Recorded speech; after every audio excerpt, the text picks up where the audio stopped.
예, 오늘은 2025년 12월 25일 목요일인데요. 오늘은 크리스마스 특집을 한번 해볼까 해서 이렇게 동영상을 하게 되었습니다. 환국 문명 학술은 395번째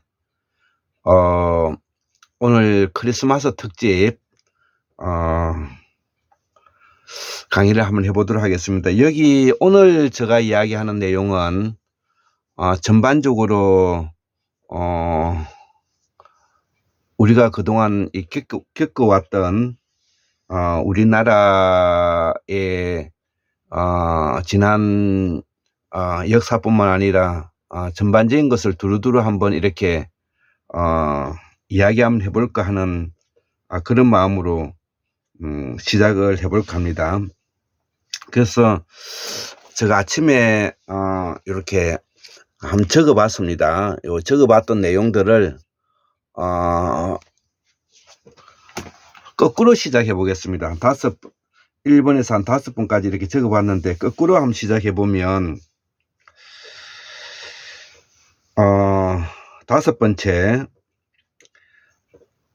이 대한민국의 그 현대사는 언제부터 있냐고 이제 물으신다면 저는 한국문명학술원연구원으로서 2025년 올해가 우리 대한민국의 현대사가 시작되는 시점이다. 그렇게 생각을 합니다. 그러면은 이렇게 질문할 수가 있겠죠. 무슨 소리 하느냐.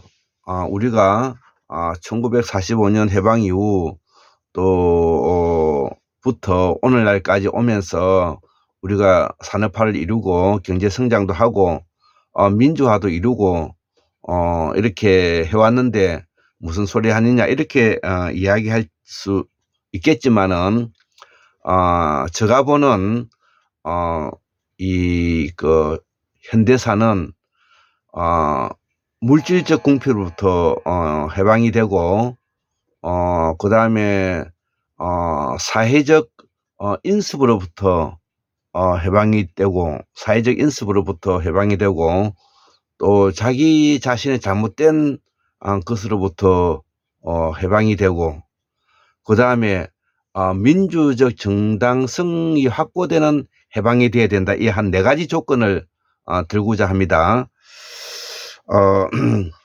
물질적 궁핍으로부터 해방하고 사회적 인습으로부터 해방이 되고 그 다음에 개인적 잘못으로부터 해방이 되고 그 다음 민주적 정당성이 확보되는 이런 거를 바탕으로 해볼 때 지난 우리의 해방 이후의 80년 동안의 역사는 그렇지가 못했다.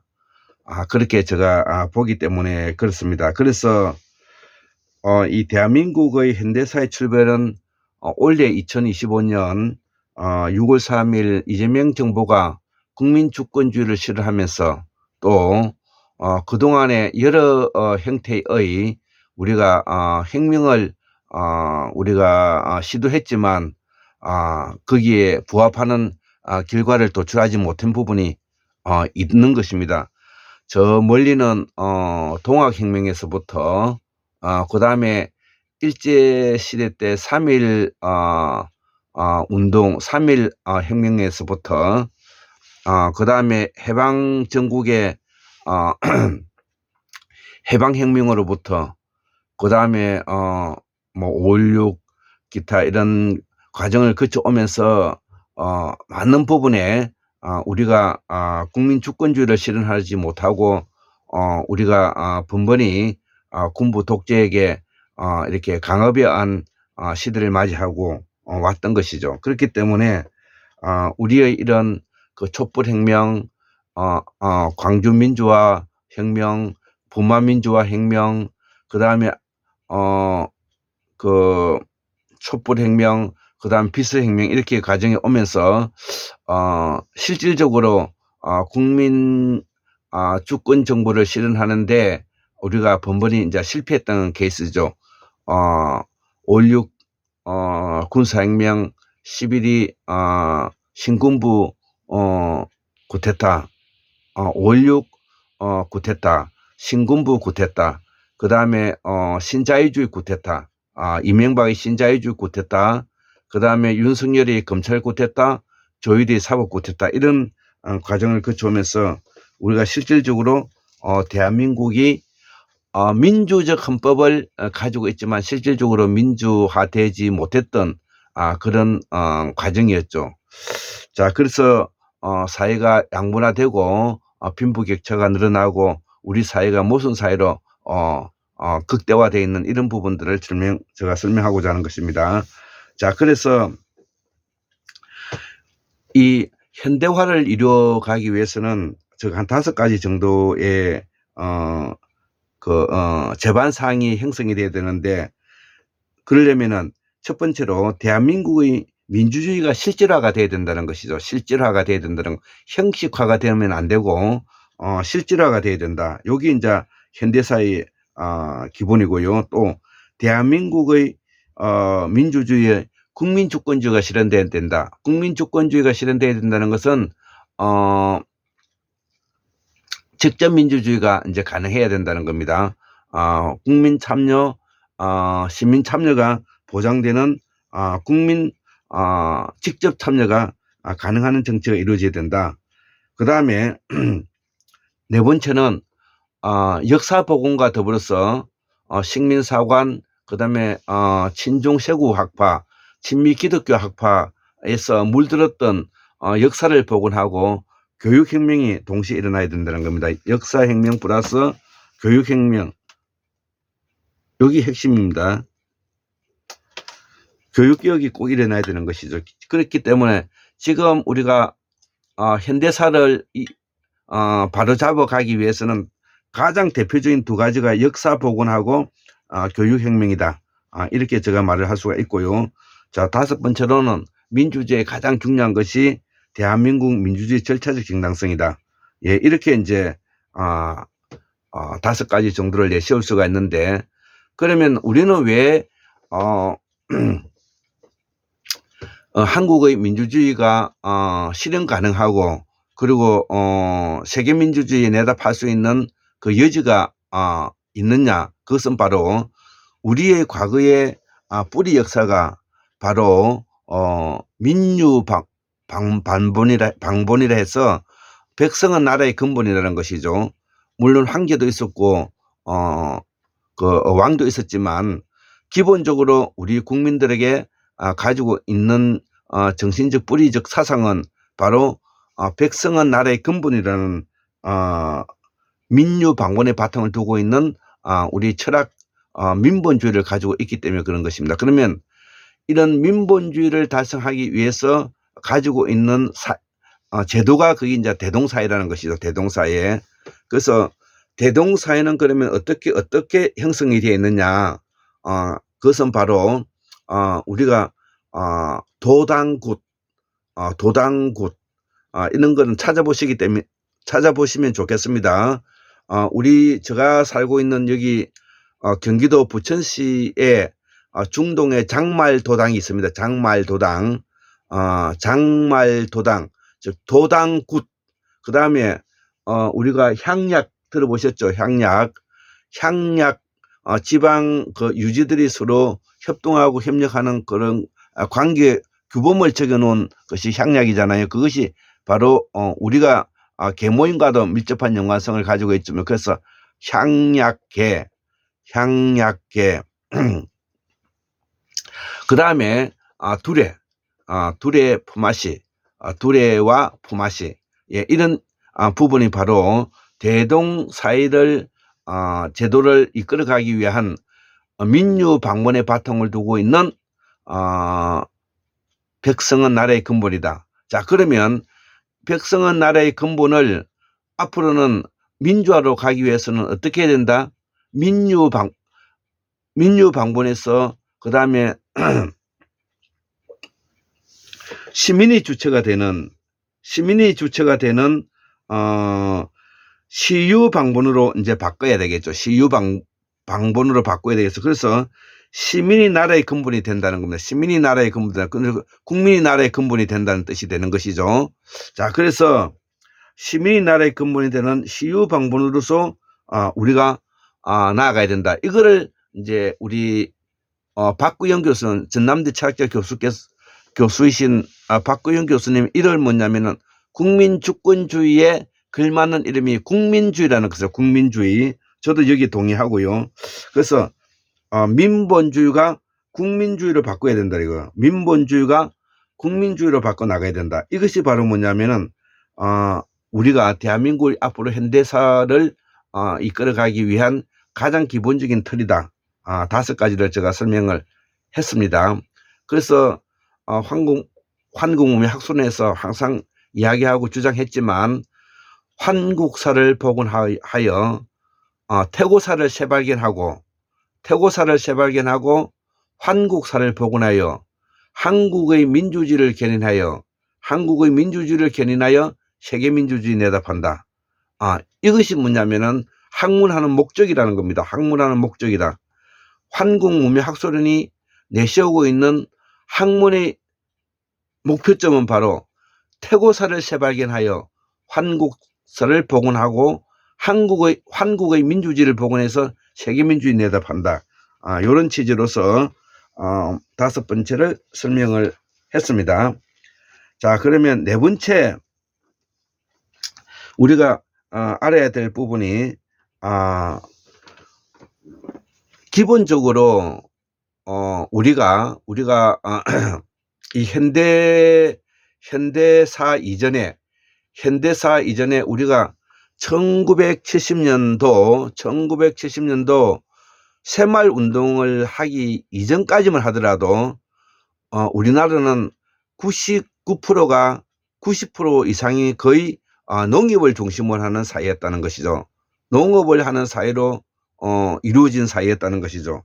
자, 그렇기 때문에 우리는 농업국가에서 단실 내에 산업국가, 농업국가, 산업사회, 신용사회, 상업사회, 신용사회, AI 세대로 이렇게 압축되는 성장을 해왔던 부분을 우리가 가지고 있다는 것이죠. 이 과정 속에서 가장 많은 인권 탄압이라든지 사회의 부조리, 불합리성, 많은 모순을 우리가 안고 있다는 것이 그렇기 때문에 우리가 실질적으로 민주화를 이루기가 어려웠다. 이 부분을 우리가 인정해야 된다는 것이죠. 그렇기 때문에 우리가 경제 성장이 좋았기 때문에 우리가 잘 살기 때문에 한국의 민주주의가 당연히 좋았다고 말하는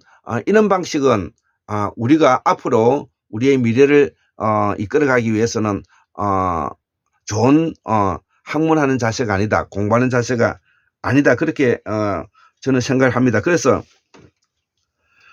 우리가 선진국으로 가기 위해서는 바로 수천 년 동안 해왔던 농업국가에서 1970년 그러면 불과 지금 이제 한 50년 전이죠.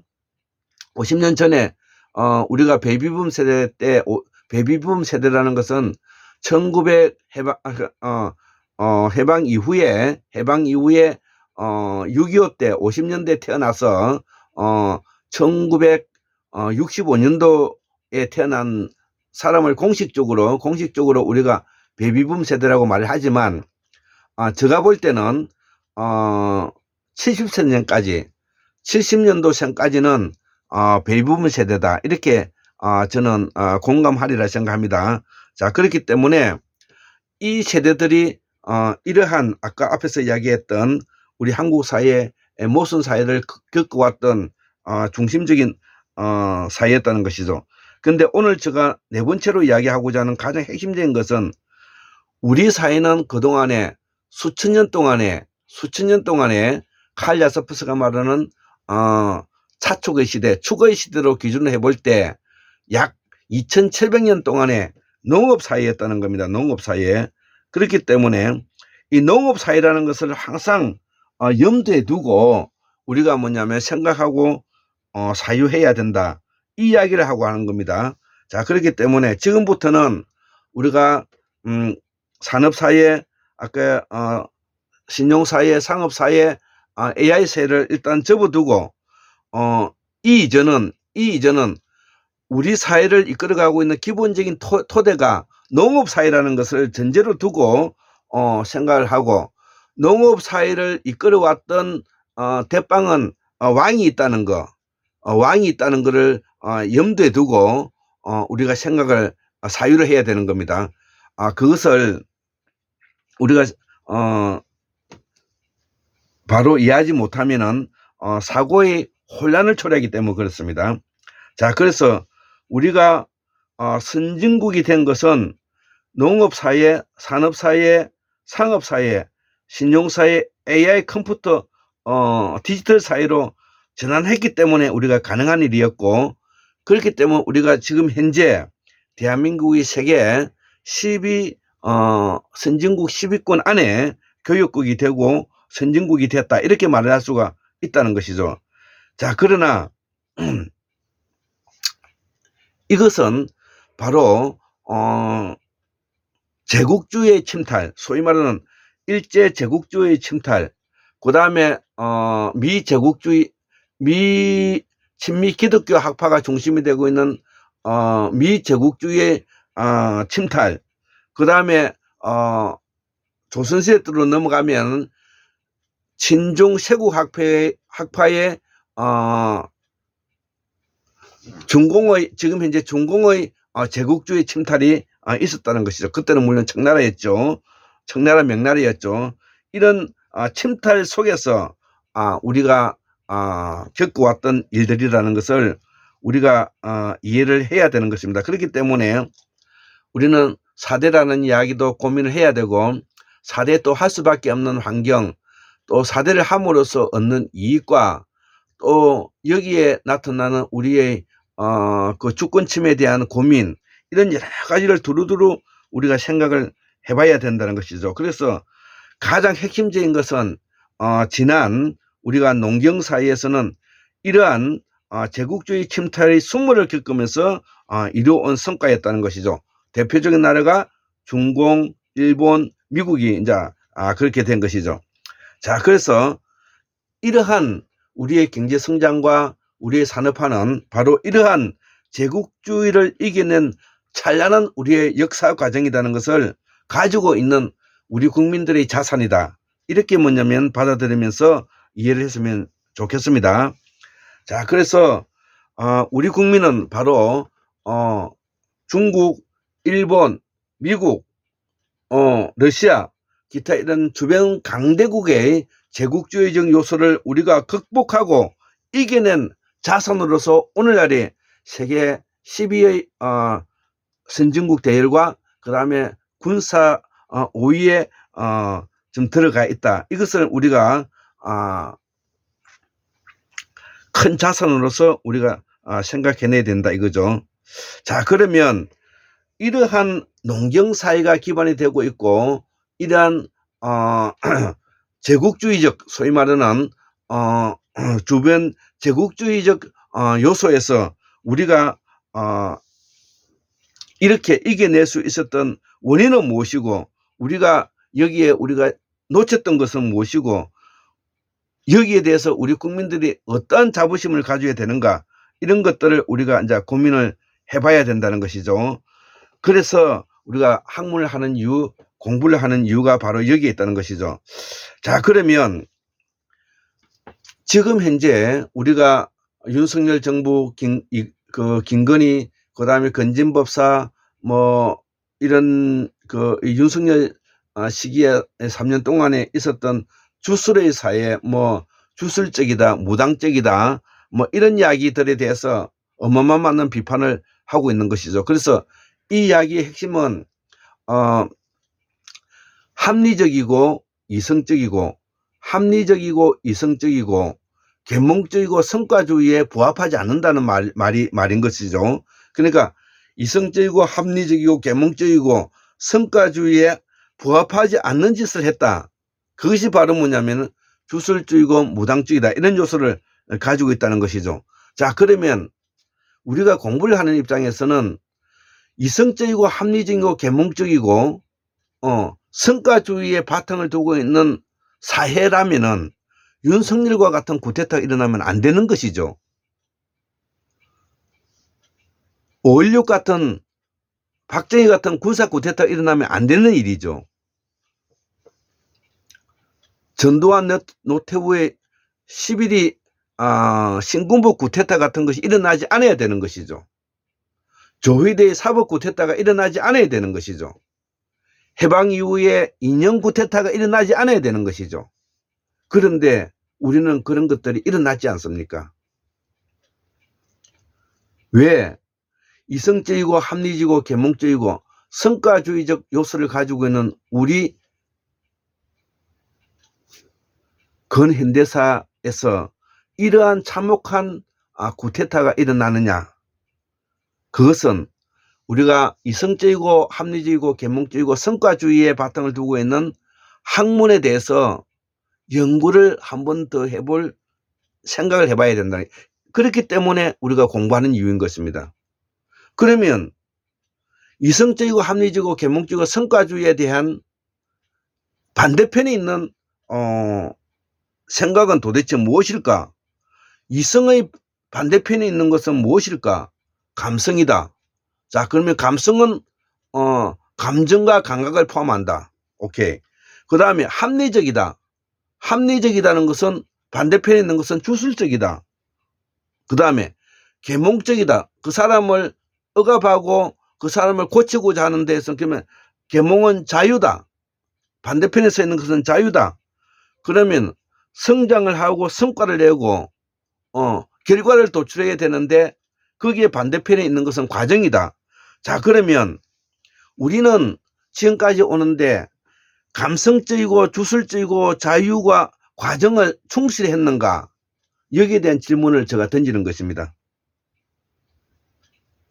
혹시나 주술이란 이름 아래 예언이란 이름 아래 여기에는 과학화라는 것이 있지 않을까?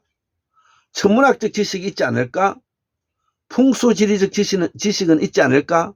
라는 의문을 던져봐야 되는 것이죠. 주술이라는 이름 아래 그 주술 속에서는 혹시나 예언이라는 이름 아래 주술과 예언이라는 안에 거기는 혹시나 천문학적 지식이라든지 그럴 수밖에 없는 과학이라든지 연금술, 풍수지리와 같은 내용이 함축되어 있지 않는 것은 아닐까라는 의문을 던져보는 것이죠. 혹시 그 바탕 위에서 주술적이고 예언적인 요소가 나오지 않는가? 공부를 많이 하는 사람이 미래를 예측할 수 있는 것도 그것도 하나의 과학이라고 하죠. 인문과학이라고 하지 않습니까? 이처럼 주술이라는 것이 이러한 것을 맹목적으로 나쁘다고 말할 수 않는 사이가 우리가 한번 고민해보자. 이런 내용인 것입니다. 자, 그래서 첫 번째로 이 주술은 과학이 만들어낸 합리적이고 천문학, 연금술, 풍수지리, 음악예술, 군사, 사냥 이걸 유계라 그러는데 천문학, 연금술, 풍수지리, 음악, 예술, 사냥이 군사니까요. 이것이 뭐냐면 과학적인 바탕 위에서 주술이 이루어지는 것은 아닐까라는 것을 우리가 옛날 시대에 샤먼 시대 때 이야기를 우리가 한번 고민해 보자는 것이고, 두 번째 감성적이라고 이야기하는 속에서는 감정적, 그 다음에 감각적 이런 것들이 요구되는 것이 아니냐. 자, 그래서 이재명 대통령께서도 이런 말을 했죠. 사람을 알아보는 데는 공부를 많이 하고 적게 한 거에 관계가 없다. 저 사람이 거짓말을 하고 있는지 거짓말을 하지 않는 건지는 척 보면 안다는 것이죠. 이게 바로 감성적이라는 것이죠. 감정과 감각이 살아있기 때문에 그렇다는 것, 이것이 중요하다는 것이고. 자, 그래서 이거를 과학적으로 우리가 뭐냐면은 해부학적으로 신경과학적으로 설명한 것이 바로 이게 중추신경과 신경계는 중추신경과 말초신경계가 있고 말초신경계 안에는 자율신경계와 내신경이 있다. 자율신경계 안에는 교감신경과 부교감신경이 있다. 이런 이야기를 우리가 배웠던 것이죠. 자, 그 다음에 자유 우리가 왜 우리는 동학혁명이 일어났는가? 왜 동학혁명이 일어났는가? 이런 것들을 우리가 한번 생각해 보면서 자유라는 것이 왜 계몽의 반대편에 써야 되는가? 그러면은 사람을 억압하고 사람을 규범하고 사람을 내 방식으로 따라오게끔 한 것이 계몽이라면 좋은 의미든 나쁜 의미든 그 사람에게 자율적 주체로서 자유를 주고 그 자유의 바탕을 두어서 그 사람에게 무엇인가를 원하고 기대하는 사회가 돼갈 때 우리 사회가 보다 좀 더 인간의 존엄과 인간의 행복, 인권을 존중하는 사회로 나가지는 않을까라는 이런 고민을 해볼 것이죠. 자, 그렇기 때문에 왜 동학혁명이 이 계몽하고자 하는 전제 왕권 국가에 도전하기 위해서 왜 동학혁명이 일어나는가? 그리고 1894년 우리가 동학혁명이 일어나면서 우리가 내세웠던 반제국주의, 반봉건주의, 근대화운동, 보국안민이나 이런 것을 기치를 내세워서 동학혁명이 일어났는가? 또 우리가 보국안민, 포독천하, 그 다음에 광명창생이라는 이런 천도교적 사상을 기본적으로 바탕을 두고 이런 동학농민혁명이 왜 일어났는가, 이런 것들을 우리가 연구해 볼 필요성이 있는 것이죠. 자, 그리고 마지막에 아까 과정, 절차적 정당성이죠. 자, 그래서 성과를 내라, 공부 잘해라, 성과를 내라, 성과 내라는 이름 아래 우리는 성과를 내라는 이름 아래 절차적 정당성은 제대로 지켰는가? 법을 지키라고 하면서 법을 해석하는데 제대로 하고 있는가? 이런 것들이 바로 민주화인 것이고, 그래서 제가 이거는 저 버전인데, 정신 차리라고 말하는 놈 치고 독재자가 아닌 자가 없다. 예, 정신 차리라고 말하는 자 치고 독재자가 아닌 자가 없다. 이 말과 공정이라는 이름으로 우리가 공정이라는 이름으로 폭력을 행사한다. 공정이라는 이름으로 폭력을 행사한다. 이게 정의란 무엇인가 해서 마이클 샌들이 이야기했던 것이죠. 마이클 샌들이 이야기했던 것이죠. 공정이란 이름 아래, 경쟁이라는 이름 아래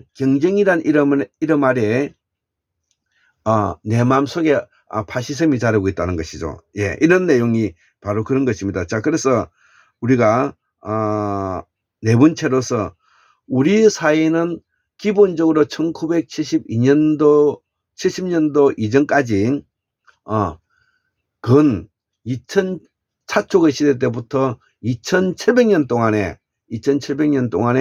농업을 중심으로 하는 우리 사회의 구조를 이루고 있다. 기반이 농업으로 이루어져 있는 구조로 이루어져 있기 때문에 여기에서 농사를 이루기 위해서는 농사를 해야 되는 그 기술적인 법, 그 다음에 그 농사 기술, 그 다음에 농사를 생산해야 되는 일, 그 다음에 이것을 사회로부터 도둑을 막고 해야 되는 부분, 이런 것들이 우리가 사회 제도를 이루고 있다는 거예요. 그 사회 제도가 바로 무엇이냐? 대동사회라는 겁니다. 대동사회. 그래서 도당굿, 향약계, 둘의 품앗이, 이런 틀로서 농자지 천하지 대본, 농자 천하지 대본이라는 말이 바로 이 바탕 위에서 있다는 것이죠. 자, 그래서 지금 이제 우리 신자유주의자들, 뉴라이터들, 노이라트들, 기타 식민지 근대화론자들, 그 다음에 친일부역자시들, 친미 기독교 학파들은 이러한 지난 2700년의 농업의 사회 구조를 깡그리치 무시하고 아까 산업사회, 신용사회, 상업사회를 내세워서 인간이 가지고 있는 고유한 내면을 침탈하고 있다. 이렇게 이제 볼 수가 있습니다. 자, 그래서 제가 거꾸로 설명하고 있는 겁니다. 자, 그러면 이제 농업사회에서 대체적으로 가지는 사회가 뭐냐면은 대동사회가 되겠고, 대동사회의 제도가 아까 도당굿, 향약계, 그 다음 두레, 품앗이 이런 틀을 가지고 있고, 그 다음에 이 농업사회의 이전에 우리가 사회가 수렵, 채집, 의료, 자연농법. 예. 자, 수렵, 채집, 의료, 자연농법. 예. 이 시기, 그리고 우리가 샤먼 시대라고 말하는 것은 수렵, 의료, 채집, 자연농법과 농업국가로 수로를 이용한 농업국가로 넘어오는 이 과정 속에 우리가 샤먼 시대가 있었다는 것이고, 이 샤먼 시대의 이전이 일목일령, 모든 생명체는 모두 다 뭐냐면은 영혼이 깃들어 있다는, 이것이 바로 우리가 애니미즘이 되는 것입니다. 자, 그래서 애니미즘은 모든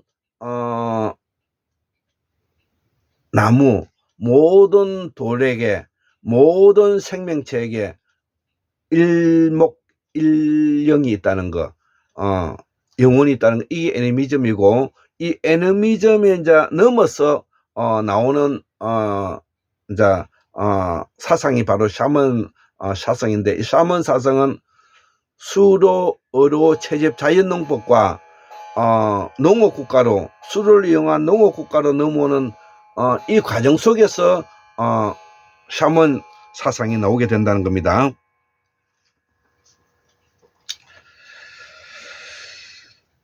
자, 그러면 이러한 농업 사회의 중심이 되는 주체 세력이 이제 누구냐 하면 바로 전제 왕권 국가가 이제 이루어지는 것이죠. 그래서 우리가 조선시대 때만 하더라도 전제 왕권 국가가 이루어지는 것이죠. 자, 그렇기 때문에 이 전제 왕권 국가는 왕과 문자 권력을 가지고 있는 사람을 둘이를 합쳐서 우리가 양반이라고 하죠. 그러니까 왕은 군사 계급이고, 그 다음에 학문 권력을 가지고 있는 것은 선비라고 말하고요. 왕과 그 다음에 중, 이것이 이제 양반이 되는 겁니다. 그래서 이 양반이 중심이 돼서 계급 사회를 이루고 있는 사회를 우리가 착지 구조라고 이야기하고, 착지 구조를 바탕으로 하고 있는 이 바탕이 바로 우리가 계급 사회가 되는 것입니다. 그렇기 때문에 과거에 수로, 의료, 채집, 자연농법일 때는 제사장 계급, 군사 계급, 생산자 계급이 신분제 사회였기 때문에 여기는 평등한 사회였고, 여기에는 정신 혁명이 고도로 발달되어 가는 그런 사회였다면, 우리가 농경을 시작하고 수로를 이용한 농업을 시작하면서 잉여물이 축적되면서 급속도로 계급 사회로 바뀌어 나갔다는 겁니다. 그래서 계급 사회가 됐다는 것은 위에 군사 계급과 학문 권력이 양반이 되고, 나머지 산농공상의 생산자 계급과 그 다음에 장사하는 사람들이, 공업하는 사람들이 천대받는 계급 사회가 이루어왔다는 것입니다. 왜 계급 사회가 되었다는 것은 바로 농업 사회에 있어서 일어난 일이다. 그렇게 이야기를 할 수가 있습니다. 자, 그래서 우리가 산농공생이라는 것은 우리가 가지고 있는 기본적인 토대가, 경제적인 토대가 농업을 중심으로 해서 위에 있는 왕계급과 문자 권력을 가지고 있는 양반이 경제력을 착취해가는 구조다. 이렇게 볼 수가 있고, 그 이전은 우리가 착취 구조가 아니다는 것입니다. 착취 구조가 아니다는 겁니다. 그래서 착취 구조는 전제 왕권 국가에서 착취 구조를 가지고 있고 계급 사회를 이루고 있는 것입니다. 자, 그렇기 때문에 이 계급 사회를 우리가 받아들이면서 그 계급 사회에 우리가 왕도 정치를 이끌어 가보자.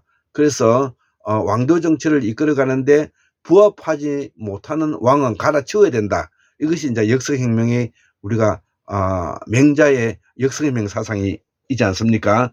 이처럼 우리가 기본적으로 전제 왕권 국가는 구조적으로 인간의 욕구와 욕망이 분출하는 계급 사회를 형성하고 있고, 군사 권력과 그 다음에 경제적 기반을 가지고 있는 사람이 그것을 백성들에게 베풀 리가 없는 것이죠. 자, 그렇기 때문에 이러한 시대를 우리가 소수의 폭력자를 제거해가는 과정이 있다. 한국의 민주주의는 소수의 폭력자를 제거해가는 과정에 있다. 자, 그렇기 때문에 소수의 폭력자를 제거해가는 과정에 반드시 여기에 우리가 밀란과 혁명이 동반되었던 것입니다. 그 대표적인 혁명이 바로 동학혁명이라는 겁니다. 그렇기 때문에 이 동학혁명이 반외세, 반봉건, 근대화운동, 보국안민이라는 기치를 내걸었던 우리의 이 동학혁명이 프랑스 혁명보다도 더 위대한 혁명이다. 이것을 우리가 생각해 봐야 되겠습니다. 자, 그래서 우리가 아까 대동사회에서 그 다음에 우리가 지금 이제 상권 분립이 이제 형성이 되었죠. 제사장급 계급, 그 다음에 생산자 계급, 군사 계급, 예, 이것이 이제 입법, 사법, 행정으로 이제 나아가게 되었고요. 자, 그래서 지난 우리가 일제시대를 포함해서 일제시대 때 40년, 그 다음에 해방 이후 80년, 그 다음에 개해정변이라 그러는데 인조반정을 개해정변이라는데 이때부터 289년 이들이 바로 뭐냐면은 폭력자가 되어서 우리 한국 사회를 구테타로 일관했던 지난 400년은 구테타의 연속이었다. 저는 그렇게 보고 있습니다. 아주 끔찍한 사회인 것입니다. 자, 공부를 조금이라도 해본 사람이면은 지난 우리 한국의 지난 400년은 끔찍한 사회였다. 정말로 저는 그렇게 생각합니다. 이미 우리가 임진왜란을 거쳐서 피폐화되어 있는 바탕 위에서 다시 인조반정이 일어나 가지고 개해정난, 개유가 아니라 개해정난입니다. 개해정난이 일어나면서 이완용이가 노론 당수로 있는 마지막 289년 동안에 이들이 저질렀던 끔찍한 역사, 그 다음에 조선 총독부가 들어와 가지고 40년 동안에 국민을 유린한 끔찍한 이야기, 그 다음에 해방 이후 뺄갱이로 몰아서 지난 80년 동안에 온갖 쿠데타가 다 일어났던 이 끔찍한 역사를 우리가 이해를 하고 받아들이면서 우리가 이거를 반성해야 되는 부분이 있는 것입니다. 자, 그래서 이러한 우리의 지난 과정을 서양 학자들은 어떻게 설명하고 있느냐. 바로 광인의 시대요, 폭력의 시대요, 족쇄의 시대요, 정신병의 시대다. 자, 그렇게 설명하고 있다는 것이죠. 이것이 바로 포스트 구조주의자들이 프랑크푸르트 학파의 중심이 되어 있는 철학자들이 내세웠던 이야기인데, 지금 현재 우리 한국 사회가 바로 광인의 시대요, 폭력의 시대요, 족쇄의 시대요, 정신병의 시대다. 지금 현재 우리 대한민국은 90% 이상이 광인, 폭력, 족쇄, 정신병이다. 이렇게 생각해도 저는 된다고 생각합니다. 그래서 여기에 독일에서 공부해 오신 우리가 지금 현재 이재명 정부의 인사 핵심처장으로 가 있는 최동수 박사님이라든지 그 다음에 중앙대학교 도고동문학교 교수인 김누리 교수님이라든지 이런 분들의 저도 영향을 받아서 또 제가 기본적으로 오랜 시간 동안에 공부하는 거와 결부시켜서 현재 우리 한국 사회는 바로 광인의 시대요, 폭력의 시대요, 족쇄의 시대요, 정신병의 시대다. 이렇게 말할 수가 있고요. 이를 치유하기 위해서는 우리가 과거로 돌아가야 된다 이거죠. 그 과거가 바로 뭐냐? 샤먼 반본이라는 겁니다. 샤먼 반본. 그러면 사람들은 샤먼이라 하면은 무슨 점치고 무당 이런 이야기를 하고 하는데 그렇지가 않습니다. 샤먼은 산스크리트로 찬양, 노래, 기도, 발음을 원하는 자들이 를 우리가 샤먼이라고 말하는 겁니다. 그렇기 때문에 찬양을 했으면, 기도를 했으면, 발음을 했으면, 원하는 것이 이루어졌으면, 죄를 올렸으면 했으면이 샤먼이 되는 겁니다. 이게 이제 우리의 말과 글 법모와 산스크리트와 빨리 공부를 해보고 한자를 공부를 해보고 했던 사람들만이 이런 것을 알 수가 있는 겁니다. 그렇게 돼 샤먼은 바로 이러한 것들을 염원하고 바라는 자, 그것이 샤먼이 되는 것입니다. 뭐 그것을 일명 무당이라고 해도 틀린 말은 아닐 것입니다. 자, 그래서 우리는 그동안에 지난 2700년 동안에 이성적이고 합리적이고 계몽적이고 성과적인 사회에서 우리가 감성적이고 주술적이고 자유주의고 과정을 중시하는 우리가 샤먼 반본을 해야 된다는 말이 포함되어 있다는 것이죠. 자, 그래서 이러한 문제점을 우리가 고민했던 서양 철학자들이 바로 막시즘과 실존주의자들이 있죠. 막시즘은 마르크스 앵글스가 중심이 되고요. 실존주의는 사르트르가 중심이 되는 겁니다. 구조주의는 레비스트로스, 포스트 구조주의는 락강 같은 사람입니다. 자, 그러면 막시즘은 도대체 무엇이고 그 다음에 실존주의는 무엇이냐? 예, 여기에는 기본적으로 앞에 인간이라는 말이 들어갑니다. 인간. 자, 인간의 역사적 가치 결정의 중요시 여긴다. 인간의 역사적 가치 결정을 중요시 여긴다. 이것이 바로 막시즘이고요. 인간의 주체적 가치 결정을 중요시 여긴다. 인간의 주체적 가치 결정을 중요시 여긴다. 여기 이제 실존주의가 됩니다. 자, 그렇게 우리가 이성적이고 합리적이고 계몽적이고 성과주의라고 믿어 왔는데 그렇지 않더라는 것이죠. 그래서 나타난 사상이 바로 구조주의, 해체주의가 나오게 되는 것이고, 해체주의는 바로 앞에 그동안에 우리가 인본주의를 바탕으로 하는 이성적이고 합리적이고 계몽적이고 성과적인 요소를 해체해야 된다. 없애자는 말이 아닙니다. 해체해야 된다는. 그러면 어떻게 해체할 것이냐? 바로 샤먼 반본으로 돌아가야 된다는 말이 되겠죠. 그 이전으로 돌아가야 된다는 말이 되겠죠. 자, 그러면 그 이전이 무엇이냐? 바로 그것이 바로 주술적이고 감성적이고 자유적이고 과정적이라는 것을 이야기하고 있는 겁니다. 자, 그래서 칼 야스퍼스가 이야기하던 차축시대, 투거시대가 BC 800년이니까 지금으로부터 2700년 동안에 우리는 농경사회였다. 수를 이용한 농경사회였다. 농경사회를 이끌어가기 위해서는 비가 언제 오고 수확을 언제 하고 언제 탈곡을 하고 언제 벼를 심고 해야 되는지를 우리가 알아야 되려면 천문학을 알아야 되는 것이죠. 지금도 우리가 바다를 알려면 밀물과 설물이 언제 들어오는가를 과학적으로 우리가 하고 있지 않습니까? 이처럼 농사를 짓기 위해서는 천문학적 지식이 있어야 된다.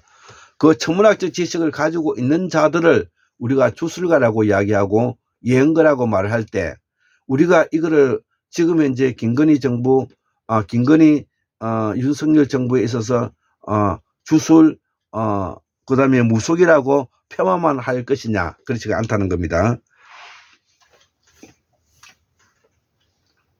자, 그 다음에 두 번째, 자 그러면은 우리가 조금 더 수준을 조금 높여볼 필요성이 있는데, 그러면은 인간이 가지고 있는 이성적이고 합리적이고 계몽적이고 성과주의, 또 그 이전에 감성적이고 주술적이고 자유적이고 가정적인 것을 하는 근본적인 것은 무엇이냐? 인간의 인식작용이라는 겁니다. 그러면 그 인간의 인식작용이 무엇이냐? 그것이 바로 불교 에서 12연기라는 것이 바로 인식작용의 과정을 설명해낸 이야기죠. 자, 그래서 우리가 인식작용을 이해하기 위해서는 심왕이라는 것을 이해도 해야 되지만, 뭐 가장 기본적으로는 몸체를 이해하면 됩니다. 그러면 몸체라는 것은 몸과 마음이 하나라는 겁니다. 몸체라는 것은 산스크리트도 체타라고 이야기하는데, CITTA 체타라고 그러는데, 체타가 체가 되는데, 그거는 바로 몸과 마음은 하나라는 겁니다. 몸과 마음, 그 인식작용에 있어서 몸과 마음은 하나다. 그러면 몸과 마음의 하나를 어떤 식으로 그러면은 하나가 되느냐, 이것을 바로 불교 연구가들이 발견했던 것이 바로 12연기라는 겁니다. 12연기. 자, 그래서 12연기는 어떻게 출발하느냐, 무명에서부터 출발해 가지고 무명, 행, 식, 명색, 유깁처, 척, 수, 애, 치, 유, 색, 노, 사, 이렇게 이루어진다는 것이죠. 12연. 그러면 제일 먼저 무명이는 도대체 무엇이냐? 무명, 뭐 우리가 한자로 해석할 것이 아니라, 무명은 바로 내가 생각하는 데에 한계가 있다는 겁니다. 내가 생각하는 데 묶여 있다는 겁니다. 이 무명은 나의 생각하는 데 있어서는 한계가 있다는 겁니다. 한계. 즉 내 생각에는 생각을 아무리 해도 거기에는 뭐냐면 무명이 되어 있다는 거죠. 묶여 있다는 거. 여기서 말하는 묶다는 없다는 뜻이 아니라 묶여 있다는, 생각이 묶여 있다는, 밝히는 것이 묶여 있다는 뜻이 무명이라는 뜻입니다. 이거를 우리가 알아야만이 우리가 12연기를 이해할 수가 있는 것입니다. 자, 그래서 이거를 우리가 관념이라 하고, 이 관념은 또한 우리의 현실인 것입니다. 자, 관념은 또한 우리의 현실인 것입니다. 자, 그렇기 때문에 우리가 가상적이고 상상적이고 추상적인 것도 지금 이제 이루어지고 있는 것이죠. 지금도 서울을 몇 번 왔다 갔다 할 수가 있고, 우주를 왔다 갔다 할 수가 있는 것이죠. 그렇기 때문에 가상적이고 추상적이고 상상적인 것은 바로 관념적이지만 현실이다. 이거를 우리가 알아야 되겠고, 자, 그래서 12연기에 대해서, 연기는 산스크리트로 바찌까 사뭇봤다. 그 다음에 인연은 무엇이냐? 산스크리트 너와 나. 그러면 연이 있다면 조건이 있어야 되겠죠. 조건은 뭐냐? 바까야. 조건은 바까야. 그 다음에 원인은 무엇이냐? 했더니. 그 다음에 무명은 무엇이냐? 아까 앞에다 몰라봤다 알아봤다. 몰라봤다 알아봤다. 자, 압이다. 아는 것이 묻겠다는 뜻입니다. 자, 이것은 제가 그동안에 저의 공부를 좀 쭉 들은 사람들은 이해할 수 있으리라 생각을 합니다. 자, 일어나는 것에 한계가 있고, 자기만의 세계에 갇혀 있고, 자기만의 세계에 묶여 있는 것을 우리가 무명이라 한다. 자, 그래서 우리가 사람과 소통이 되지 않는 것은 서로가 생각하고 있는 것이 서로가 묶여 있기 때문에 소통이 되지 않는 것입니다. 자, 제가 사랑하고 존경하는 우리가 스님이 한 분이 계시죠. 우리 산스크리트 공부하시고 종합천수경을 내신 원주의 비담사의 성덕 스님 께서 같은 분이 바로 스님이시지만 공부하는 스님으로서 뭐 수준뿐만 아니라 삶에 있어서 기본적으로 매우 훌륭한 것이죠. 그러면 비록 스님이라 하더라도 화투나 치고 고기나 구워 먹고 술이나 먹고 한다면은 우리가 무명충들이 오는 것입니다. 무명충들이 오는 것이죠. 예, 서로 생각하는 게 다르기 때문에 충돌이 올 수밖에 없는 것. 그렇기 때문에 사람과 사람의 소통이 되지 않는다는 것은 서로가 가지고 있는 생각에 묶여 가지고 그것을 받아들이지 않을 때 바로 우리가 충돌이 오는 것이죠. 자, 그렇기 때문에 우리 성덕 스님 같이 비담사의 스님 같은 경우에는 산스크리트를 공부하고 종합 천수경을 이렇게 만들시고 하는 이런 공부하는 스님으로서 제가 높게 평가하기도 하죠. 자, 그래서 이런 분들과 대화를 하면은 우리가 충돌이 없죠. 충돌이 없다는 것은 바로 아는 것을 서로가 묶여져 있지 않기 때문에 서로 이해할 수가 있다는 것입니다. 자, 그렇기 때문에 우리는 앞으로 소통이 되려면 바로 자기가 생각하는 것이 묶여가지고 그 묶였던 것을 고집할 때 소통이 이루어지지 않는다는 것입니다. 자, 그래서 앞으로 우리가 우리 한국 사회를 이끌어가기 위해서는 바로 이러한 문제들을 해소해 나가는 것이 중요하다. 이렇게 두 번째 이제 이야기라고, 마지막 첫 번째 이제 거꾸로 왔으니까 5, 4, 3, 2, 1 이제 1분 합니다. 그래서 우리가 지난 샤먼 시대에서 전제 왕권 국가의 2700년 과정을 거치면서 차족 시대를 기준으로 합니다. 자, 그래서 지금은 새로운 AI 기본소득을 바탕으로 하는 네오 샤먼 시대에 이제 들어왔다. 자, 그래서 네오 샤먼이라는 것은 아까 앞에서도 이야기한 그동안에 이성적이고 합리적이고 계몽적이고 성과주의에다가 샤먼 시대 때 가지고 있는 감성과 주술, 자유와 과정, 이것이 모두 다 망라되어 있는 철학과 사상, 공부, 이것이 뭐냐면은 네오 샤먼 시대고, 한국의 민주주의를 견인하기 위한 민주주의를 세계 민주주의에 내다팔 수 있는 철학적 바탕이다. 이렇게 생각하면서 이를 나는 한국미 학술원에서는 이를 네오 샤먼 시대의 도래다, 이렇게 표현하면서 오늘 강의를 마치도록 하겠습니다. 예, 감사합니다.